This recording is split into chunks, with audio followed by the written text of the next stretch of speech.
L'île de Pâques, un petit bout de terre d'à peine 160 km² où se trouvent près de 900 statues énigmatiques, les Moai. Isolée du reste du monde, au beau milieu du Pacifique, l'île est parsemée de ces colosses de pierre qui peuvent peser plusieurs dizaines de tonnes et mesurer plus de 10 mètres de hauteur. Ces statues ont été sculptées par les Rapa Nui, un peuple de navigateurs polynésiens qui ont colonisé l'île il y a plus de 8 siècles. Ils ont déployé une volonté d'acier. Ces gens ont voulu marquer leur espace. Depuis des dizaines d'années, archéologues et historiens tentent de percer les mystères de ces Moai et découvrir comment et pourquoi ils ont été construits. Personne d'autre dans toute l'Océanie n'a sculpté des Moai. Seuls les Rapa Nui l'ont fait. Grâce à des reconstitutions en images de synthèse, aux plus grands experts des Rapa Nui et à des accès aux sites de fouilles les plus reculés de l'île de Pâques, vous allez découvrir comment ces bâtisseurs du Pacifique sont parvenus à extraire des flancs d'un volcan des statues aux visages étranges d'une finesse exceptionnelle. Ce sont des experts, des géologues. C'étaient les maîtres de la pierre. Vous allez comprendre les trésors d'ingéniosité qu'ont dû développer les Rapa Nui pour transporter ces méga-statues sur des dizaines de kilomètres et les redresser le long des côtes. Ces gens ont transporté les statues en préforme pour alléger le poids et toute la finition de l'entièreté de la statue se faisait sur place. Mais le génie des Rapa Nui est allé bien au-delà de la sculpture des Moai. Grâce à 300 carrières de pierre réparties sur toute la surface de l'île, ils ont réussi à construire des lieux de culte, plus de 1000 maisons et même un site hydraulique hors du commun. Ce bassin était très spécial. C'est à partir de là qu'ils commencent à contrôler le parcours de l'eau. Ceux qui construisaient les maisons étaient des professionnels. C'était leur métier et ils y consacraient leur vie. C'étaient de véritables experts. Voici l'histoire des bâtisseurs de l'île de Pâques, qui ont réussi à dompter la pierre pour créer un paysage sans équivalent sur la planète.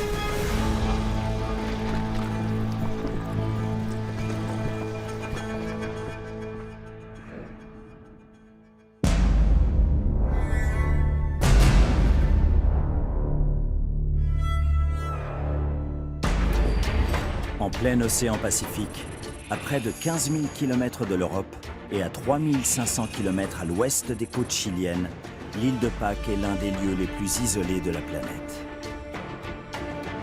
Ce minuscule territoire perdu au milieu de l'océan s'étend sur une superficie qui équivaut à peine 2 fois celle de la ville de Paris. Malgré leur isolement, ces terres volcaniques abritent des constructions uniques au monde, des vestiges d'habitation, des hôtels cérémoniels et des statues énigmatiques qui semblent veiller sur l'île. Mais comment les Rapa Nui, ce peuple d'explorateurs, a-t-il fait pour découvrir ce morceau de terre au milieu du Pacifique ? Les Polynésiens partaient réellement en exploration. Ils n'ont pas trouvé ces îles par hasard. Bien sûr, ils ne les connaissaient pas à l'avance, ils ne savaient pas où elles se trouvaient. Mais ils montaient de véritables expéditions pour trouver des îles. Nous savons que des rats ont été introduits ici depuis les îles australes. Nous savons que le murier à papier a été introduit ici depuis les îles Marquises. Nous savons que la langue la plus proche de la langue Rapa Nui est la langue parlée à Mangareva. D'où viennent-ils exactement? De partout. Ils venaient de Polynésie, c'est la seule chose dont nous sommes sûrs. De discrets dessins sculptés à même la pierre témoignent de quels moyens ils ont bravé le plus vaste océan de la planète. Leurs bateaux ressemblaient à des canoës doubles. Les embarcations étaient formées de 2 coques sculptées dans des troncs d'arbres et surmontées par des voiles.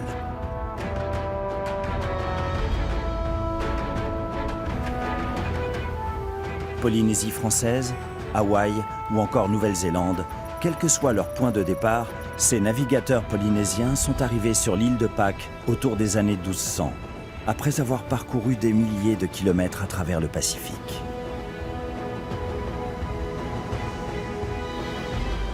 En l'espace de 500 ans, les Rapa Nui développent une civilisation singulière, avec une architecture originale et des sculptures monumentales sans égales.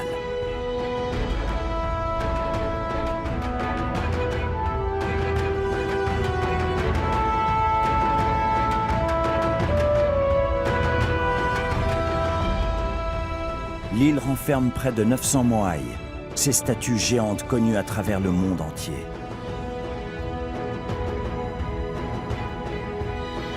Si certaines ont été redressées, la majorité d'entre elles gîtent aujourd'hui au sol, au pied des Aou, ces plateformes imposantes au centre des cultes Rapa Nui. Au total, l'île concentre près de 300 Aou, en majorité situés le long des côtes.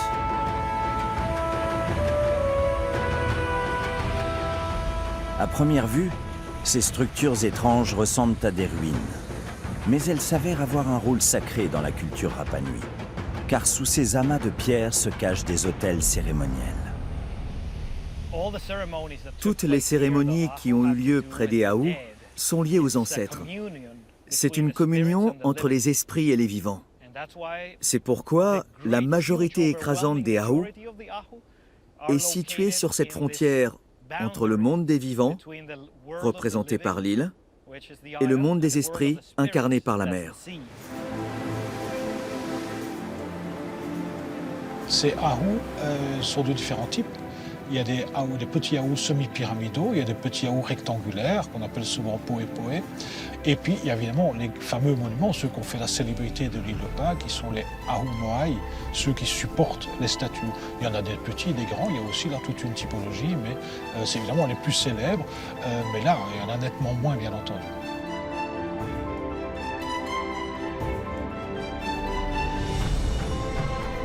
Les Aou sont considérés comme des monuments à part entière. Mais certains de ces autels accueillaient initialement des Moai.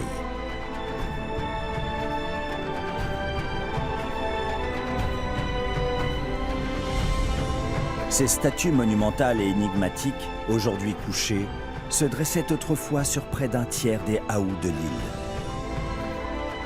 Ces géants taillés dans la pierre mesurent entre 1 et 5 mètres de haut et pèsent près de 14 tonnes en moyenne.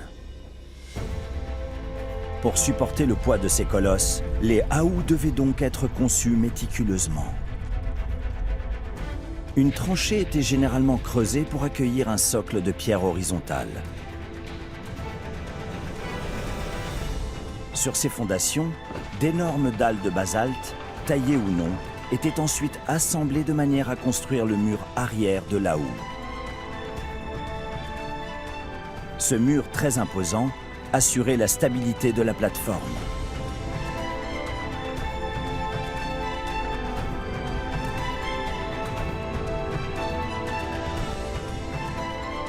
L'Aou Taïra possède l'un des murs arrière les plus impressionnants de l'île. Haut de 2 mètres, il est composé d'immenses dalles de plusieurs tonnes, taillées et assemblées à la perfection. Le côté très impressionnant de l'Aou Tahira, c'est évidemment que ces dalles non seulement sont taillées, ce qui n'est pas la chose la plus banale du monde, mais ces dalles sont parfaitement ajustées au millimètre près. Et là où il y avait une irrégularité dans la dalle et qu'il y avait une petite lacune, ils ont resculpté le petit élément qui manquait, parfaitement ajusté pour bloquer le trou. Donc c'est vraiment un travail d'une très grande finesse. Une fois ce mur arrière dressé, les Rapa Nui devaient édifier la façade avant. Les dalles y étaient beaucoup plus modestes. L'ensemble formait une plateforme rectangulaire. Devant cet autel, une rampe composée de gros galets de plage était édifiée jusqu'à la base du monument. L'intérieur de la structure était rempli d'un mélange de terre et de végétaux dont l'unique but était de solidifier l'ensemble. Le sommet était ensuite refermé au moyen de dalles et de galets. Un seul ou plusieurs moai pouvaient alors enfin être érigés au sommet de l'autel.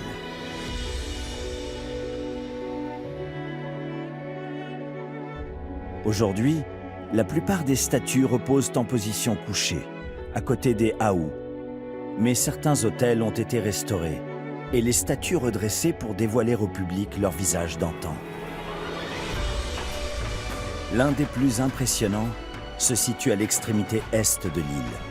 Cette Aou spectaculaire se déploie sur 200 mètres de long, soit l'équivalent d'un immeuble de 74 étages couché au sol. 15 statues se dressent fièrement sur cette plateforme. La plus imposante mesure près de 9 mètres de haut et pèsent 60 tonnes, soit l'équivalent du poids de 9 éléphants. Les Moai ont une morphologie étonnante. Leur longue tête représente presque la moitié de leur taille totale. Leurs bras descendent le long du corps et se rejoignent avec les mains sur le ventre.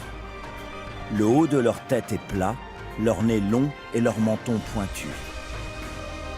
Leurs fines lèvres pincées leur donnent un petit air parfois sévère.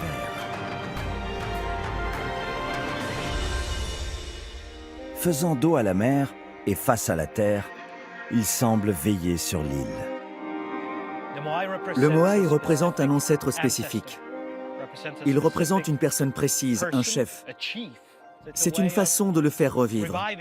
En chaque Moai se manifeste uniquement la présence de cet ancêtre bien précis. En tout, l'île dispose de 887 Moai.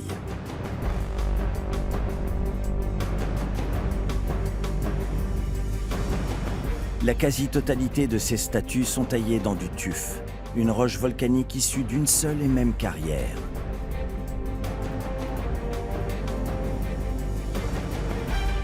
À l'est de l'île se trouve le Rano Raraku. Ce volcan transformé en carrière de tuf est le berceau des célèbres Moai.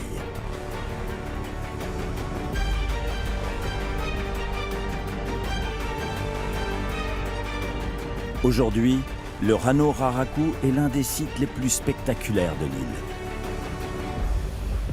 Sur ses flancs, plusieurs dizaines de statues semblent accueillir les visiteurs.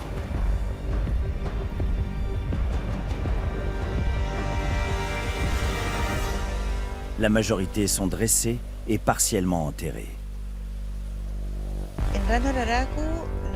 Au Rano Raraku, la grande majorité des statues est telle qu'elles étaient il y a 300 ou 400 ans. Certaines sont complètement enterrées. Pour d'autres, on ne voit qu'une partie de la tête ou bien qu'une partie du corps. Mais dans l'ensemble, celles qu'on voit debout, c'est parce qu'elles ont été enfouies. C'était complètement volontaire de les enterrer. Un peu plus haut sur les flancs du volcan, le spectacle se poursuit. Plusieurs ébauches de statues gigantesques, parfois à peine dégrossies, sont toujours accolées à la roche. Toutes les statues ont été sculptées à partir de ce tuf. Une roche qui n'a pas été choisie au hasard par les Rapa Nui.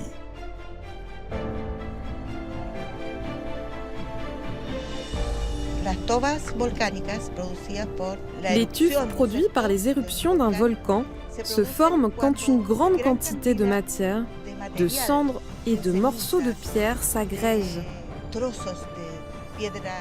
Par la suite, se refroidissent et se consolident. Donc, c'est des matières agglomérées, ce qui donne une pierre tendre, facile à sculpter, à la différence des basaltes qui sont très durs. La roche présente dans ce volcan était donc parfaitement adaptée pour la taille des statues.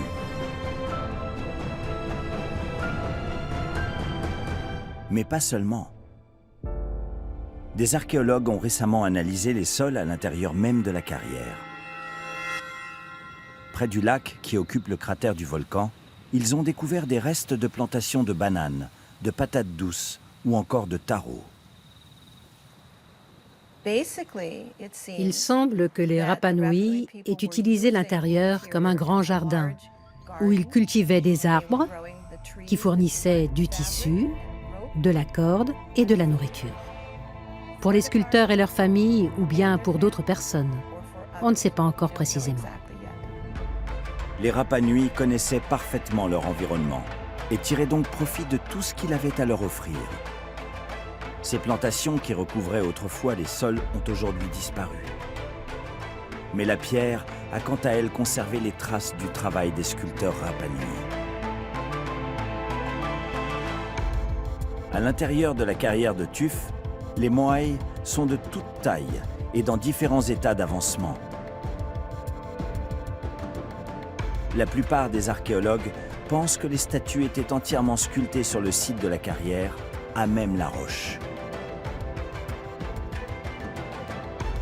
Une fois la face avant de la statue terminée, la roche était grossièrement taillée jusqu'à ce qu'elle ne repose plus que sur une quille.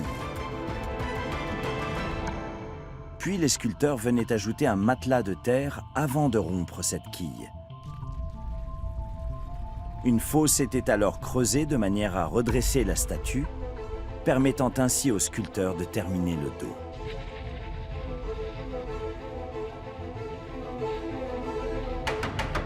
Aujourd'hui, une autre hypothèse est avancée pour expliquer la méthode de taille des statues. Pour certains archéologues, il semble étonnant que les Rapa Nui aient totalement sculpté les Moai, avant même de savoir s'ils pouvaient les extraire de leur socle rocheux. Dans les parois de la carrière, des marques en forme de parallélépipède suggèrent que ce seraient plutôt des blocs, et non des statues terminées qui auraient été extraits du volcan. Enfin, des indices trouvés dans les haous laissent à penser que les statues étaient finalisées après leur transport, à leur arrivée sur leur plateforme. Dans les différents haous que j'ai eu l'occasion d'explorer ici, j'ai exploré 3 sites, ce n'est par rapport à tous ceux qui existent, ce n'est une très faible proportion, mais j'ai systématiquement découvert à chaque étape de construction, parce qu'à chaque fois plusieurs constructions superposées, à chaque étape j'ai trouvé devant les haous une couche de tuf. Pas suffisamment importante que pour penser qu'ils ont transporté un bloc rectangulaire, qu'ils ont entièrement sculpté la statue sur place. Mais je pense qu'on peut émettre l'hypothèse que ces gens ont transporté des statues, des blocs, mais déjà en préforme pour alléger le poids, pour diminuer la difficulté du transport, et que toute la finition de l'entièreté de la statue se faisait sur place. Aujourd'hui, les hypothèses divergent sur l'état précis d'avancement des statues à leur sortie de ce volcan carrière. Une chose est certaine, les Rapa Nui ont ensuite dû relever un autre défi. Depuis le Ranuraraku, ils devaient acheminer leurs statues jusqu'aux différents haous, parfois situés à l'autre bout de l'île, à 15 km à vol d'oiseau. Par quels moyens ont-ils pu transporter ces statues qui pouvaient atteindre plusieurs dizaines de tonnes?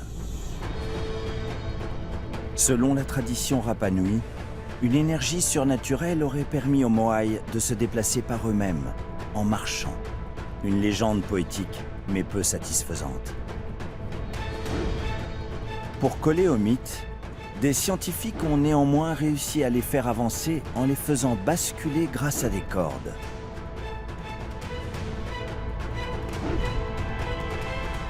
Une autre expérience a consisté à déplacer un Moai calé sur un traîneau roulant sur des rondins de bois. Ces deux méthodes fonctionnent, mais présentent une limite de taille. Déplacer une statue en position verticale sur un terrain plat et compact, est déjà un défi. Mais le faire en montant et descendant des collines, c'est juste impossible. Il y a eu des expériences qui ont été menées avec des statues couchées, bien entendu, ce qui est d'une plus grande logique. Ça paraît évidemment beaucoup plus simple. Plus le point de gravité d'un objet lourd à transporter est bas, plus la solution va être simple. D'autres techniques ont été expérimentées sur des terrains vallonnés, cette fois-ci en transportant les statues à l'horizontale. Un système de levier en bois fait basculer puis avancer la statue attachée au moyen de cordes. Un autre permet de positionner la statue sur un cadre en bois en forme de V, puis de la faire avancer sur un système de traîneau tracté sur des rails en rondins. Il est plus probable que ces deux méthodes aient été utilisées par les Rapa Nui. La question du transport des statues n'a pas encore pu être totalement élucidée à ce jour. Mais quelle que soit la technique employée, une fois arrivé au pied de la houe, encore fallait-il redresser ces géants sur leur autel. Des archéologues ont testé une méthode décrite par des descendants des Rapa Nui. Grâce à deux grands leviers en bois, la statue est soulevée à l'avant, puis à l'arrière, afin de glisser progressivement des pierres en dessous. Ce lent travail de bascule est répété jusqu'à ce que le Moai arrive à hauteur de son socle.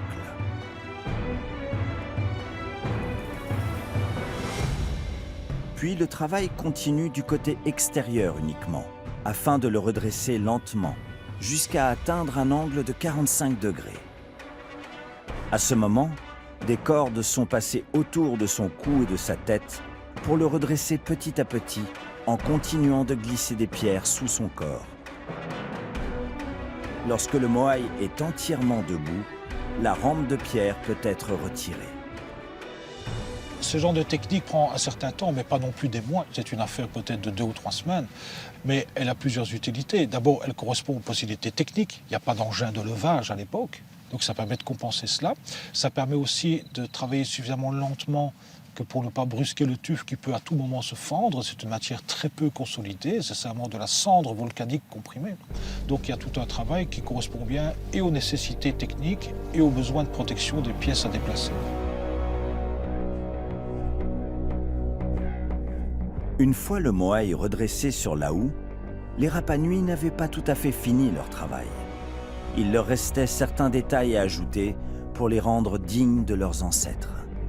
Ainsi, les Rapa Nui décoraient la plupart des colosses au moyen de pétroglyphes, des dessins sculptés à même la pierre et semblables à des tatouages. Tous les pétroglyphes que l'on voit sur les statues sont des décorations. C'est une étape qui est ajoutée une fois la statue finie ou déplacée, ou après avoir rempli son but rituel. Tous les symboles gravés n'ont pas encore révélé leur signification. Sur certains moai, les Rapa Nui ajoutaient également un pukao, une sorte de coiffe rouge au sommet de leur tête. Ce pukao était taillé dans de la scorie rouge, une roche uniquement présente dans un volcan au sud de l'île. Les anciens Rapa Nui n'avaient pas de chapeau de ce type. Mais les premiers visiteurs européens ont vu des gens avec des cheveux longs attachés sur le dessus de la tête et d'autres avec des cheveux rouges. Sans aucun doute, teints en rouge avec de l'ocre, une sorte d'argile qu'on trouve ici. Donc, c'est cette coiffure que très probablement le pukao représente. Pour redonner vie aux figures des défunts, un élément crucial manque encore, leurs yeux. Lors de la restauration d'un haou, les scientifiques ont retrouvé un œil presque intact. L'objet est aujourd'hui conservé au musée archéologique de Lille.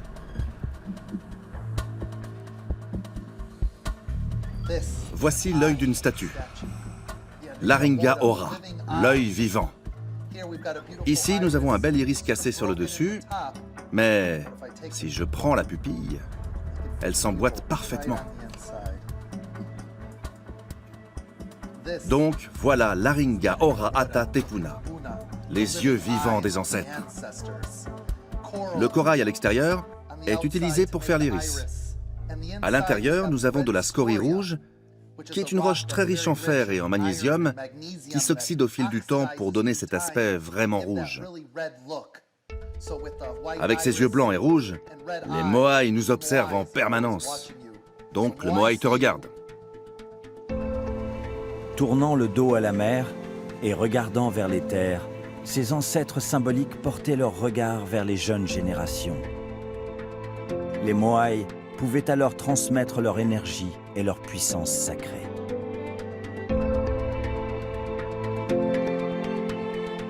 On ignore aujourd'hui l'identité précise de ces ancêtres.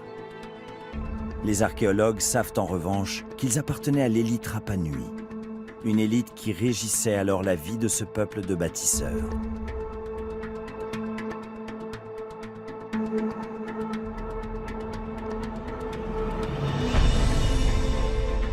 Longue de 23 km sur 12 km de large, soit à peine 2 fois plus grande que la ville de Paris, l'île de Pâques possède des centaines de vestiges d'habitation sur la côte et à l'intérieur des terres.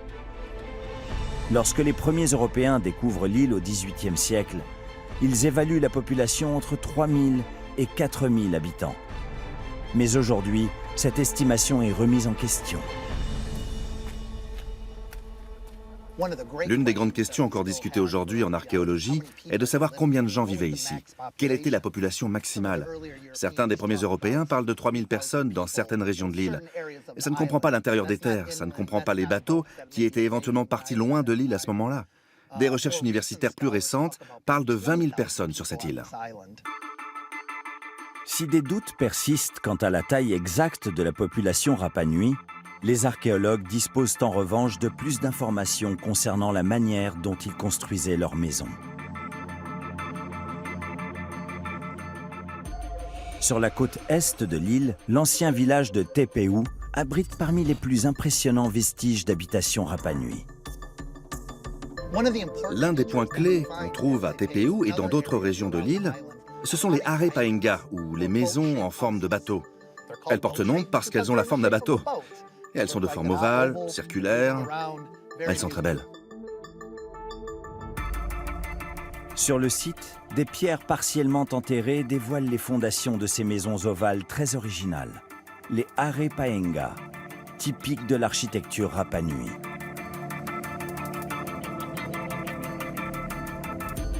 Les Paenga désignent ces énormes blocs rectangulaires d'1 mètre de long et de 30 cm de large en moyenne. Percées de trous, ces pierres délimitent les contours des anciennes habitations Rapa Nui. Les maisons mesuraient en moyenne 10 mètres de long. Elles étaient formées d'une partie supérieure haute de moins d'1 mètre 50, aujourd'hui disparue. Mais les récits des explorateurs européens témoignent de leur méthode de construction.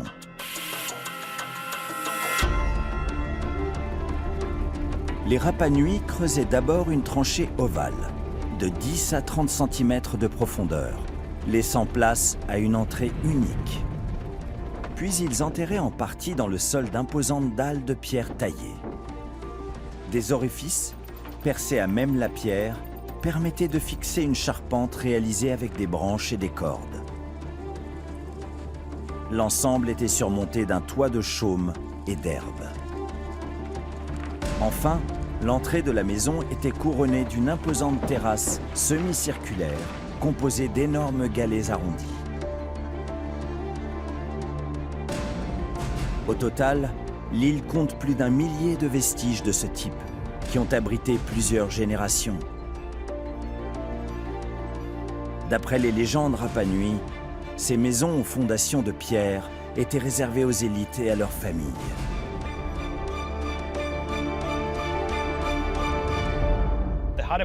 Les Are Paenga que vous voyez sont presque toujours situés près de la côte et à proximité des sites cérémoniels. De toute évidence, elles appartiennent aux personnes de rang supérieur. Le village de Tepeu possède également un autre type de structure, beaucoup plus imposante, le Are Nui, que l'on peut traduire par grande maison. La plus grande structure d'habitation est le Are Nui. C'est une très grande structure qui est utilisée pour les grandes réunions, pour les rassemblements. Le Are Paenga moyen mesure entre 10 et 15 mètres, mais certains font 40 à 50 mètres. Ce qui fait une grande différence dans la taille, mais aussi dans les ressources nécessaires. On peut voir que certains de ces Are Nui ont plutôt des blocs de plus de 3 mètres, alors que les Are Paenga sont fabriqués à partir de blocs plus petits. Quelle que soit leur dimension, toutes les pierres des fondations sont taillées dans du basalte. Une roche volcanique particulièrement dure à travailler, mais qui possède l'avantage d'être omniprésente sur l'île. Pour extraire le basalte et construire leur maison, les Rapa Nui ont ouvert plus de 300 carrières, comme celle-ci, située au nord de l'île. Toutes les roches ici présentes ont été formées à partir de coulées volcaniques. On remarque 2 principales formes de basalte, qui ont été façonnées par la vitesse d'écoulement et le temps de refroidissement de la lave. Ça, c'est un basalte à grains grossiers qui se forme au moment où la lave bouge encore très vite. On voit beaucoup de trous d'où les gaz et les particules jaillissent. Mais si la lave se déplace très lentement, les gaz et les particules ne peuvent plus s'échapper et elles restent très solides. Ça, c'est parfait pour faire des outils. Et ça, c'est parfait comme pierre de construction. C'est la différence entre la pierre à gros grains et la pierre à grains fins. Pour construire les fondations des habitations, les bâtisseurs Rapa Nui ont choisi le basalte à grains grossiers, qui possède l'avantage d'être à la fois solide et facile à tailler. Grâce aux témoignages des explorateurs européens et en étudiant attentivement la carrière, les archéologues ont pu identifier les techniques très ingénieuses utilisées par les tailleurs Rapa Nui pour extraire la roche. Nous avons découvert 3 techniques dont l'utilisation a été avérée ou supposée. La première vient de l'expédition norvégienne. Ils sont partis de l'idée que le feu était utilisé pour briser la pierre. Par exemple, on peut allumer un feu pour obtenir des braises ardentes d'un côté, ou bien directement sur le dessus de la pierre. On laisse ça chauffer, on laisse tous ces foyers devenir très chauds. Et puis, à la dernière seconde, quand le feu est sur le point de s'éteindre, on verse de l'eau dessus et ça crée tout un tas de fissures thermiques. De ces fissures, on peut extraire différentes pierres et tailler à partir de là. En plus de l'usage du feu, les scientifiques ont identifié 2 autres techniques permettant d'extraire des blocs rocheux. La première consiste à sceller des fissures naturelles formées par l'action du vent et de la pluie sur la pierre. Pour fendre la roche, les Rapa Nui plaçaient des burins dans ces fissures naturelles, puis ils les frappaient au moyen de toki, des outils taillés dans du basalte, de manière à détacher des blocs rocheux un à un. Pour extraire des dalles plus imposantes, ils pouvaient également en dessiner eux-mêmes les contours. Ils creusaient alors de fines entailles, alignées dans la roche tous les 10 cm. Puis ils plaçaient des coins et les frappaient simultanément afin de décrocher des blocs de plusieurs tonnes, mesurant jusqu'à 3 mètres de long. Quelle que soit la technique employée, l'extraction faisait l'objet d'un excellent savoir-faire, forcément confié à des spécialistes. Les maisons, les Arepaenga et toutes les habitations de l'île ont été réalisées par des spécialistes. La société en général était hyper spécialisée, donc ceux qui construisaient les maisons étaient des professionnels. C'était leur métier et ils y consacraient leur vie. Je pense honnêtement que c'était des géologues. Ils faisaient probablement venir le maître qui inspectait, vérifiait de son œil acéré et disait « c'est la pierre parfaite pour ça ». C'est pourquoi cette île, pour moi, c'est une histoire de culture et une histoire de géologie. Et si vous comprenez la géologie, vous comprendrez la culture. Une fois les blocs extraits de la roche, ils étaient taillés directement dans la carrière ou bien sur le site de construction. Les dalles mesuraient en moyenne 3 mètres de long et pesaient jusqu'à 10 tonnes.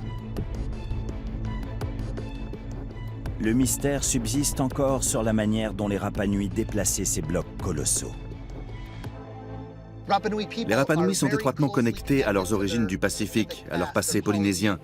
Toutes les pratiques héritées des autres îles pour déplacer la pierre ont probablement été utilisées ici. Ils se servaient certainement de harnais, de cordes et de rondins, tout ce qui pouvait leur servir à déplacer leur bateau. Pour construire les fondations de leur maison d'élite, les Rapa Nui maîtrisaient l'art de l'extraction, de la taille et du transport de la pierre. Mais où ces bâtisseurs trouvaient-ils le bois et les végétaux nécessaires à la construction des toits? Les paysages actuels, au sol dépourvu de forêts, semblent avoir peu de ressources à offrir.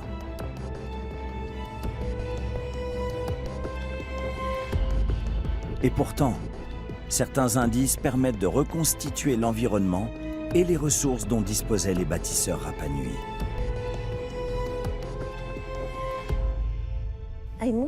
Aujourd'hui, nous avons beaucoup d'éléments qui prouvent que l'île était très boisée.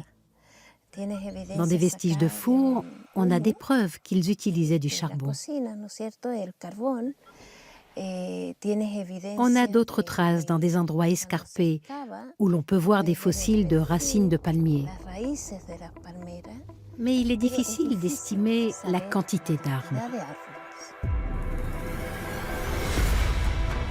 Selon certains archéologues, l'île possédait une forêt primaire composée de plusieurs millions d'arbres, dominée par des palmiers de différentes espèces.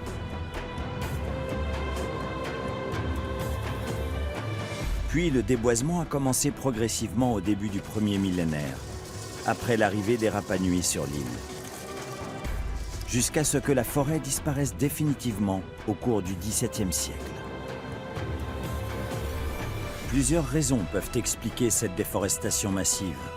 Les Rapa Nui avaient d'abord besoin d'espace pour cultiver leurs champs. La ressource en bois était également indispensable pour bâtir les toits et probablement déplacer les blocs de pierre nécessaires à la construction des fondations des maisons d'élite. Mais ces usages ne peuvent expliquer à eux seuls la disparition des arbres. On ne peut pas rejeter toute la responsabilité sur les hommes. Parce qu'il y a aussi les phénomènes naturels, les pluies excessives, les périodes de sécheresse, les courants El Niño ou la Niña. Tout ça forme un ensemble que nous devons continuer à étudier. Des modifications du climat et des sécheresses répétées auraient ainsi pu accélérer le déboisement de l'île. Si le bois est venu à manquer aux bâtisseurs Rapa Nui, l'eau et l'alimentation n'ont jamais été un problème. Les cratères des volcans de l'île cachent encore aujourd'hui de grands lacs d'eau douce. Et les rivières envahissent certaines vallées lors de fortes pluies. L'eau a toujours été présente partout sur l'île. Les vestiges des champs cultivés par les Rapa Nui ne révèlent pourtant aucune trace d'irrigation. Mais les nombreuses pierres qui jonchent les terres témoignent d'une technique tout aussi originale qu'ingénieuse. Le paillage lithique. Ces pierres de basalte noir ont plusieurs fonctions. Elles protègent les cultures des vents forts, mais surtout, elles sont très poreuses et captent les eaux de pluie et l'humidité de la rosée du matin, puis les redistribuent progressivement au cours de la journée. Autre avantage, ces pierres absorbent les rayons du soleil. La chaleur accumulée dans la journée est ensuite restituée dans les sols au cours de la nuit. Les Rapa Nui disposaient ainsi ces roches de basalte, soit dans les champs à même la terre, soit pour former de petits jardins circulaires appelés manavai. Dans les deux cas, la pierre réduit les écarts de température et irrigue les plantes de manière totalement autonome. Très efficace, cette technique permet de cultiver des patates douces, du taro ou encore des bananes. Grâce à ces aménagements, les Rapa Nui n'avaient pas besoin d'apports extérieurs d'eau pour entretenir leurs plantations. Pourtant, au centre de l'île, d'étranges vestiges laissent supposer que les Rapa Nui maîtrisaient la gestion de l'eau.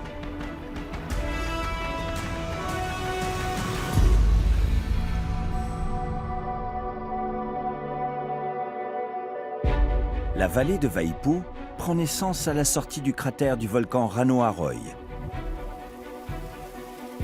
Elle est asséchée la majeure partie de l'année. Lors de pluies intenses, le lac du cratère alimente un mince cours d'eau qui sillonne cette vallée étroite avant de disparaître en quelques heures. En 2008, l'équipe de Burkhard Wort découvre l'existence d'un bassin au pied de la vallée.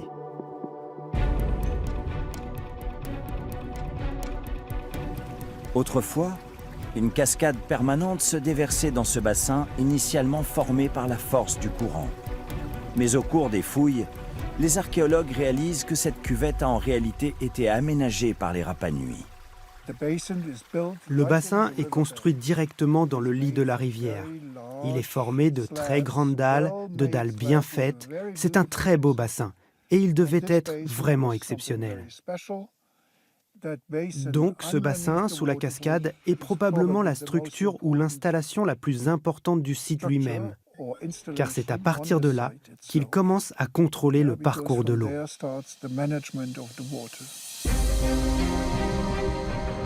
Les fouilles ont permis de révéler le plus grand réseau hydraulique Rapa Nui découvert à ce jour sur l'île. Ici, le parcours de l'eau était parfaitement maîtrisé. L'eau partait du premier bassin, puis circulait à travers 2 canaux principaux et un canal secondaire qui alimentait 7 bassins artificiels de taille plus modeste. L'ensemble était entouré de terrasses composées de dalles. Les archéologues s'interrogent sur la fonction de ce complexe hydraulique.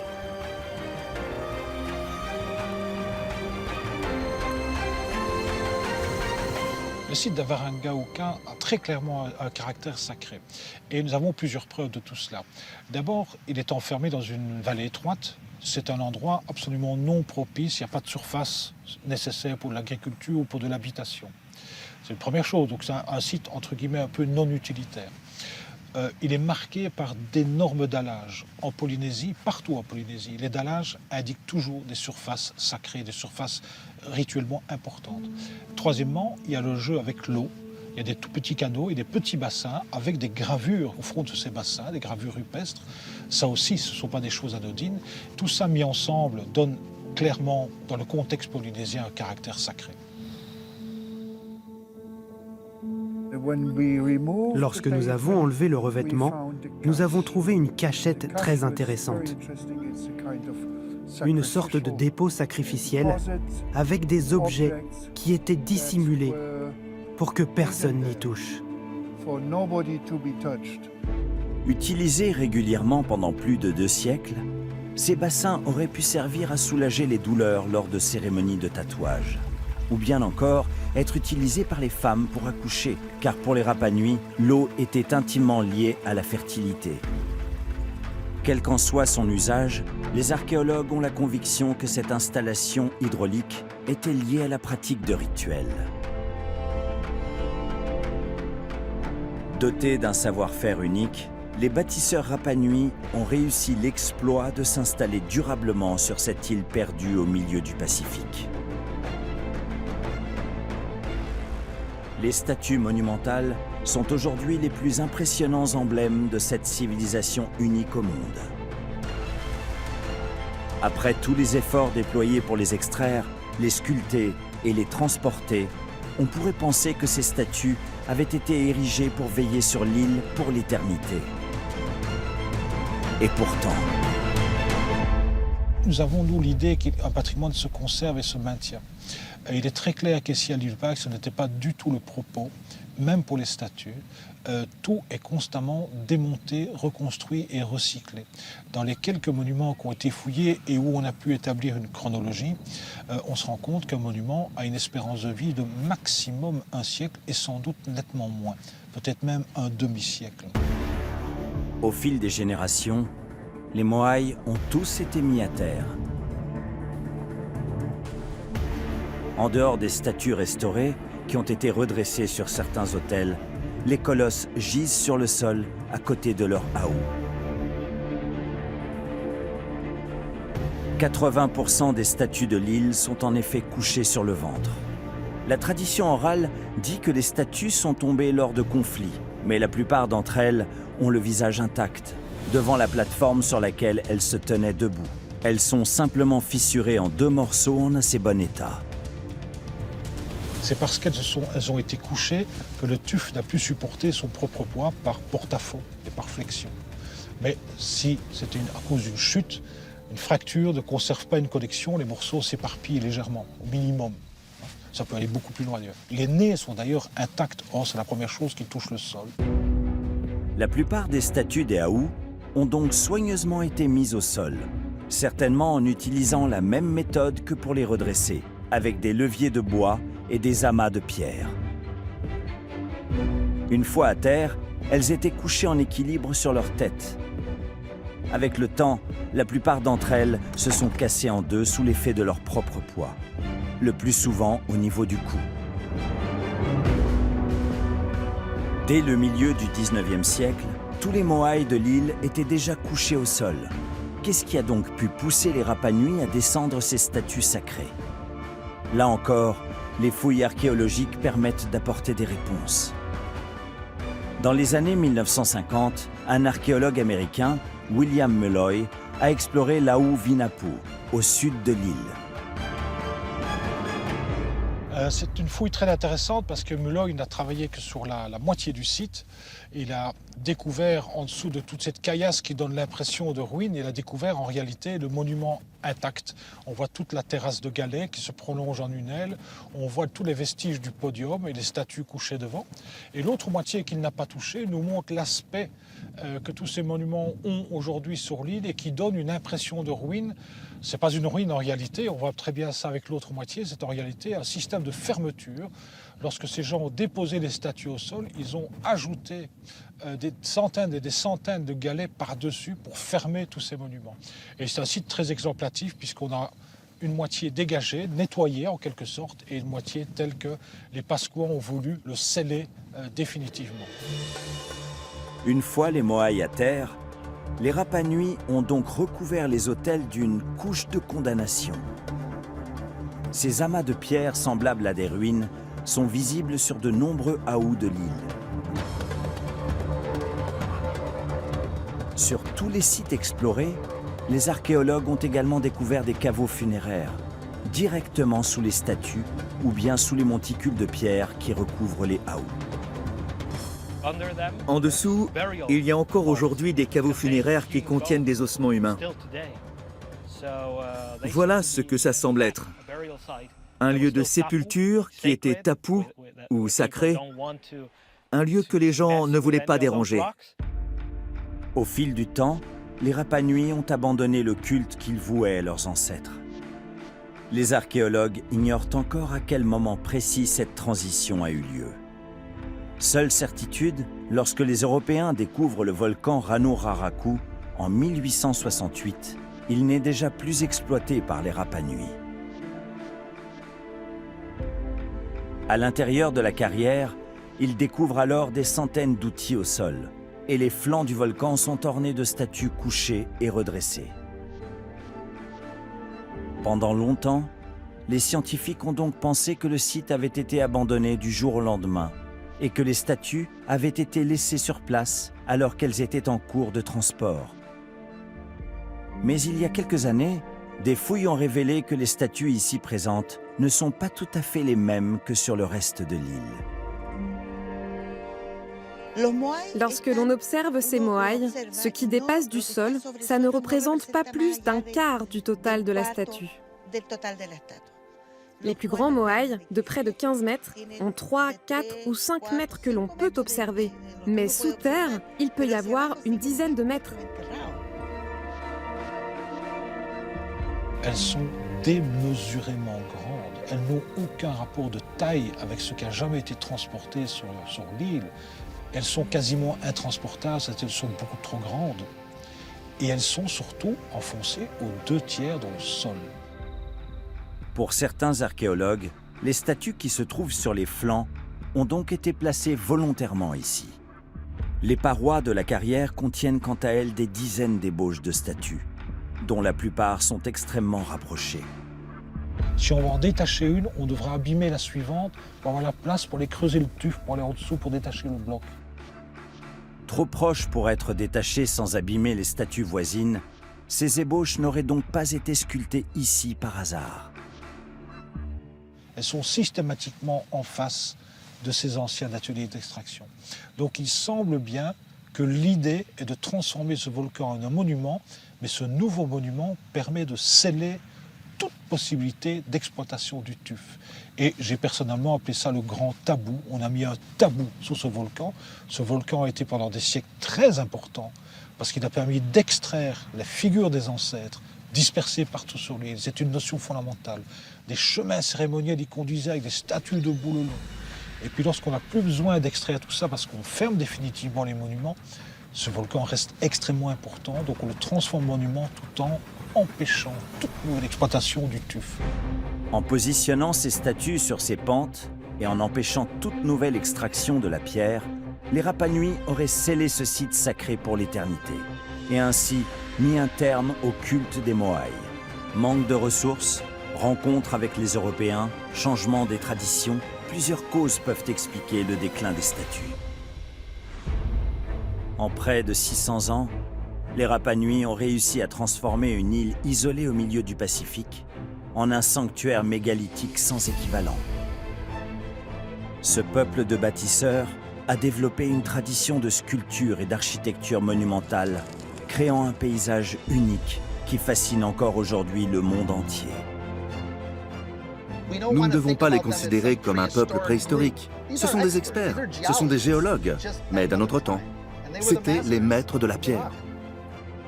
La société Rapa Nui, comme de nombreuses autres sociétés polynésiennes, était une société qui a opté pour l'hyperspécialisation. C'étaient de véritables experts. Au cours du 19e siècle, l'épuisement des ressources, l'esclavagisme et les épidémies déciment le peuple Rapa Nui.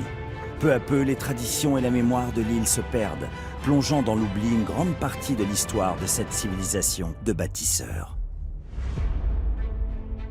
Depuis plus d'un siècle, les archéologues tentent de faire parler les pierres et de faire revivre cette société oubliée qui émerveille autant qu'elle fascine. La culture Rapa Nui nous enseigne ce que l'homme peut faire avec peu de ressources. L'être humain peut créer des choses dont la beauté émerveille le monde entier.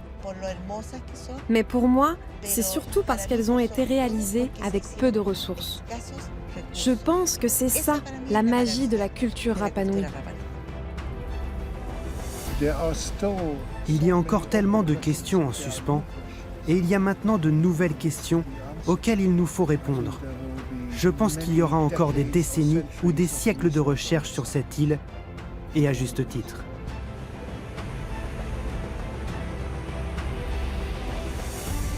Près de 3 siècles après l'édification de ces statues et de ces constructions mégalithiques, l'île de Pâques et la civilisation Rapa Nui recèlent toujours de nombreux mystères. Aujourd'hui encore, archéologues, historiens et géologues continuent d'étudier ce patrimoine architectural unique au monde. Ce témoin sans nul autre pareil du savoir-faire des bâtisseurs Rapa Nui.